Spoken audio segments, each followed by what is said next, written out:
ખારી બનાવવા માટે આપણે ઘઉંનો લોટ લેશું, તેમાં નિમક, જીરું અને મોણ માટે તેલ નાખશું અને એને મિક્સ કરી તેની કણક બાંધી લેશું।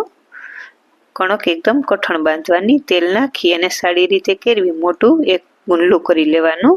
પછી એને 8 ભાગમાં વેચી લેવાનું, એટલે એક સરખા આપણા ગુંડલા બનશે। બધા ગુંડલા બનાઈ ગયા છે। હવે આપણે એક પેન ઉપર ઘી મૂકશું અને એમાં લોટ નાખીને સાટો તૈયાર કરીશું। પછી એને સારી રીતે મિક્સ કરી લેવાના અને પછી રોટલી વણી લેવાની। આ રીતે બધી રોટલી વણી લેવાની। પછી આપણે જે એક રોટલી ઉપર સાટો લગાવી અને એના ઉપર બીજી રોટલી આપણે રાખી દેવાની, પાછો સાટો લગાવવાનો। આ રીતે આપણે 4 રોટલી ને સાટો લગાવી અને પછી એને આ રીતે લગાવી બે બાજુથી વાળી લેવાની।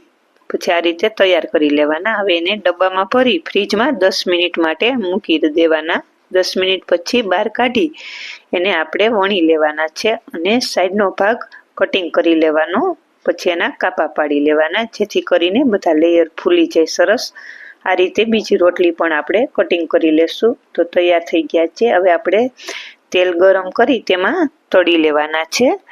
સરસ ક્રિસ્પી થાય અને સરસ કલર આવી જાય ત્યાં સુધી આપણે આને તળીશું।